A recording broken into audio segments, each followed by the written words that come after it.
सुंदर होता है मन अति सुंदर। गोलू के भैया, ब्रिज क्या हुआ? हो गया? गोलू भैया जल्दी से जाके पानी ले आइए। जल्दी बेटा। ब्रिज क्या हुआ बेटा? मेरी सांस फूल रही है और मुझे घबराहट हो रही है। शायद मैं पीपी की दवा लेना भूल गया। कुछ नहीं होगा ताऊ जी, कुछ नहीं। आपकी तबीयत तो बहुत ज्यादा बिगड़ रही है गोलू के पापा। भाभी इन्हें बैठाइए, मैं डॉक्टर को कॉल करता हूँ। डॉक्टर को बुलाने की जरूरत नहीं है, मेरी बीपी की दवा ऊपर रूम में। चलिए। दवाई कमरे में नहीं है, वो तो संदूक में कपड़ों के बीच में है। कली सीढ़ी के नीचे झाड़ के पीछे वो टूल बॉक्स रखा है, तुम जल्दी से लेकर आओ, ताला उसी से टूटेगा, जल्दी जाओ।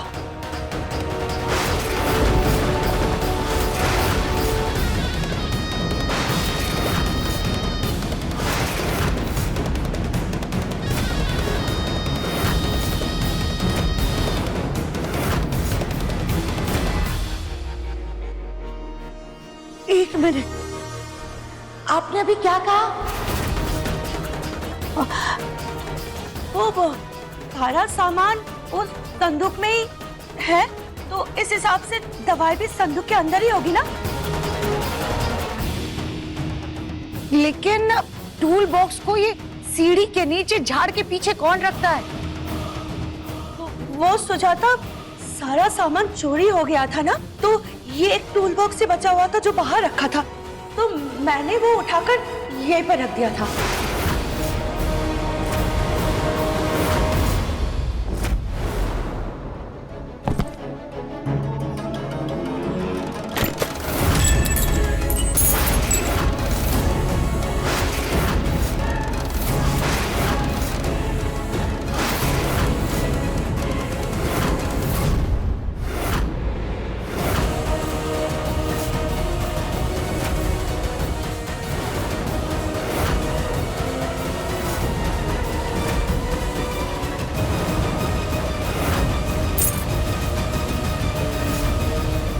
ये चाबी तो ऐसे ही किसी पुराने ताले की लग रही है ना। लेकिन एक बात ये समझ में नहीं आई कि चोरों ने अगर ये सामान चुरा करके ताला लगाया है तो उसकी चाबी घर में क्यों छोड़ कर जाएंगे? हाँ, वो सुजाता, ये कोई पुरानी चाबी है, इस ताले की चाबी नहीं है। लेकिन राधिका, एक बार तुम इस चाबी से जरा ताला खोल कर देखो। हाँ जी।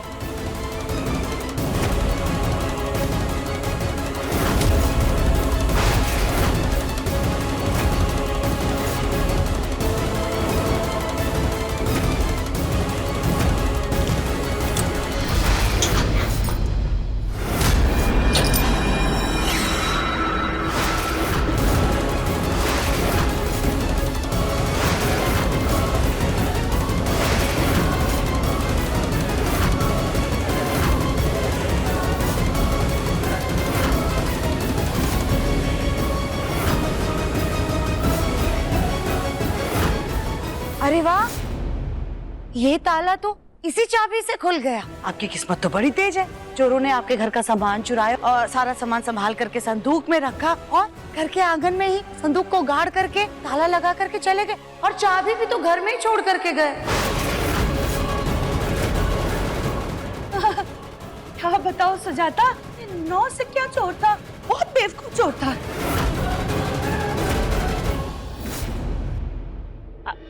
गोलू जरा देख तो उसमें ब्रिज की दवाई है क्या? जी दादी, गोली।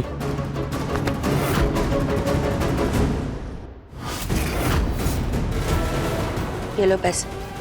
अब मैं जो काम दे रही हूँ वो बिना कोई गड़बड़ किए पूरे सावधानी से करना। घर खुला रहेगा और घर में कोई भी नहीं रहेगा, और उस समय मेरा सारा सामान चुरा कर एक संदूक में बंद करके वो घर के पीछे जमीन में अच्छे से गाड़ देना, ठीक?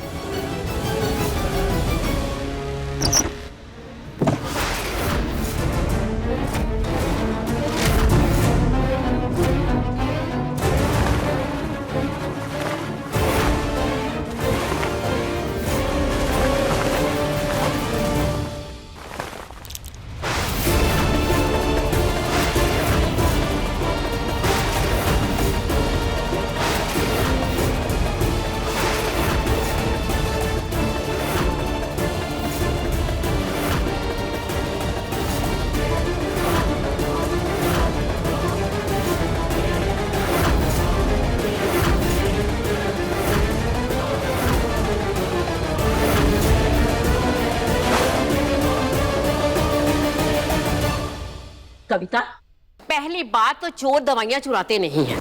अगर चुराई भी होती तो इधर कहीं फेंक जाते। पहले तुम ये बताओ कि तुम्हें कैसे पता कि संदूक के अंदर और कपड़ों के बीचों बीच दवाई है?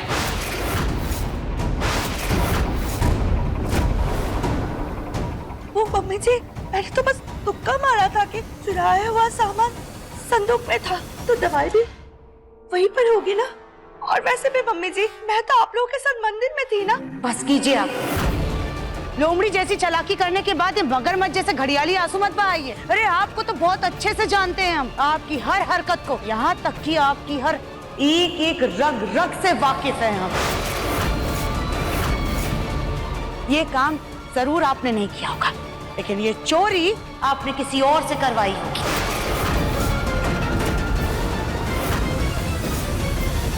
इतने सारे इत्तेफाक यूं ही नहीं हो सकते। जायदाद में से हमारी मेहनत का हिस्सा छीनने के बाद भी आपको सुकून नहीं मिला, जो अब ये प्रतियोगिता के जीती हुई रकम के पूरा हिस्सा हड़पना चाहती थी आप। छी, लानत है आप पर। आजी, बड़ी दया आ रही थी ना आपको इन पर? मक्कारों से भी गई बीती हैं आप। परिवार और रिश्ते के नाम पर कलंक है आप।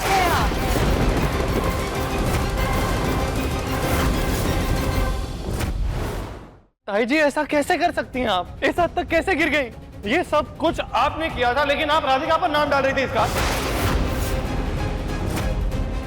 ये सब करते वक्त आपको एक बार के लिए बुरा नहीं लगा? दिव्यम जी, अभी ये सब जाने दीजिए। करीब भाभी, आप सबसे पहले ताऊ जी को दवा दीजिए। अरे नहीं चाहिए मुझे कोई दवाई। ये सब देखने से अच्छा है कि मैं मर जाऊं। गोलू के पापा, ये क्या बोल रहे हैं आप? गोलू के पापा, इतने साल से तुम्हारे साथ रह रहा हूँ और तुम्हारी हरकतें देखकर लगता है कि मैं तुम्हें इतना सा भी नहीं जानता। पैसों की लालच में इतना गिर गई तुम। क्या नहीं किया मेरे भाई ने तुम्हारे लिए? मेरी माँ ने तुम्हारी एक आवाज पर घर के बीच में लकीर खींच दी। अरे तुम्हें जो चाहिए था वो मिल गया ना, उसके बावजूद भी तुमने खुद के घर का सामान चोरी करवाया। वो इनाम के 20 लाख रुपए लेने के चक्कर में और इनके हिस्से के 10 लाख रुपए हड़पने के चक्कर में। तो राधिका बेटा, तुम इस घर को एक करने चली थी जहां ये ऐसे लोग रहते हैं जिनका लालच, घमंड और चालाकियां किसी भी रिश्ते से बढ़कर है। और इतना नीचे कैसे गिर सकती हो तुम? पापा शांत हो जाइए। मैंने मोहब्बत में झूठ बोलने की भी एक हद होती है और आप अब अपनी गलती पे पर्दा डाल रही हैं। नहीं गोलू बेटा, मैंने तो यही सोचा था कि मेरे पास ढेर सारे पैसे होंगे तो मैं तेरे बिजनेस को आगे बढ़ाने में तेरी मदद करूंगी बेटा। प्लीज माँ, प्लीज।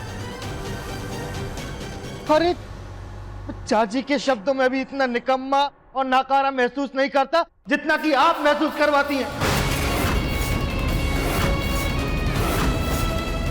कभी टेंडर के पेपर चोरी करवा देती हैं, कभी ये सब झूठा नाटक पैसों के लिए। इतना निकम्मा लगता हूं मैं आपको, जो आप मेरी मदद करने के लिए ये धोखाधड़ी कर रही हैं। नहीं गोलू, नहीं बेटा। मैं आपके हाथ जोड़ता हूं माँ, मेरा भला सोचना बंद कीजिए।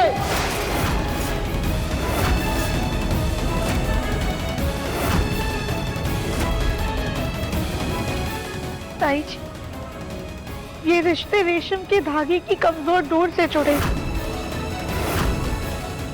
प्लीज इन्हें टूटने मत दीजिए। टूटने मत दीजिए? राधिका, तुम मजाक कर रही हो क्या? अरे इनसे अब रिश्ता जोड़ेगा कौन? अच्छी खासी हम इस लकीर पर दीवार उठवा रहे थे, लेकिन आप लोगों ने तो वो भी नहीं होने दिया। ये लोग तो विश्वास करने के लायक ही नहीं है, खास तौर पर ये भाभी श्री।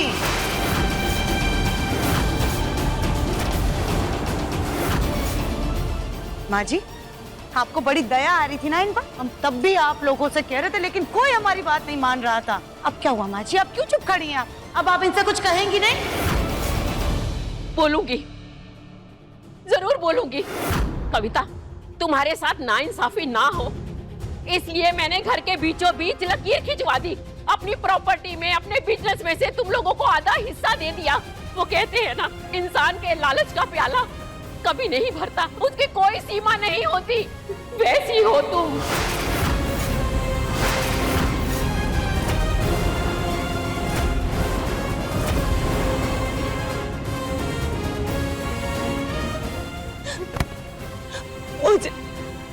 मुझे माफ कर दीजिए मम्मी जी। तुम्हारे किए की माफी नहीं, सजा है। तुम इस घर में तो रहोगी, लेकिन उसकी तरह।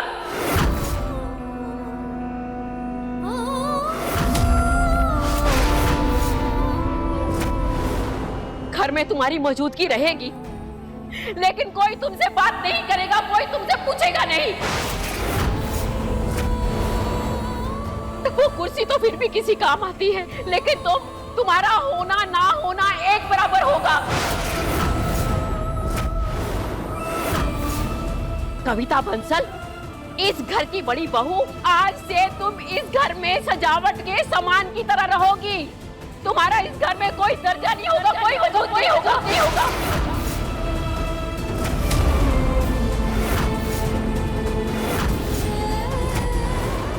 समाज में हमारी इज्जत बनी रहे, इसलिए मैं तुम्हें इस घर में रहने की इजाजत दे रही हूँ। इससे ज्यादा मुझसे कोई उम्मीद भी मत करना।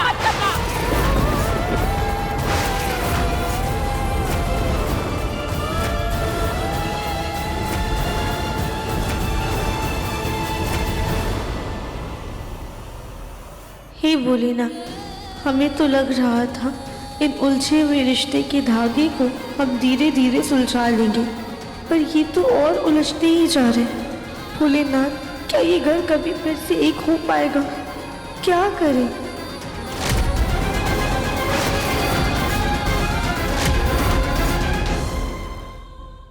देखिए मन अति सुंदर के लेटेस्ट एपिसोड्स कभी भी कहीं भी। अभी सब्सक्राइब करें दंगल प्ले ऐप। अपने पसंदीदा शो के फुल एपिसोड देखने के लिए अभी डाउनलोड करें दंगल प्ले ऐप।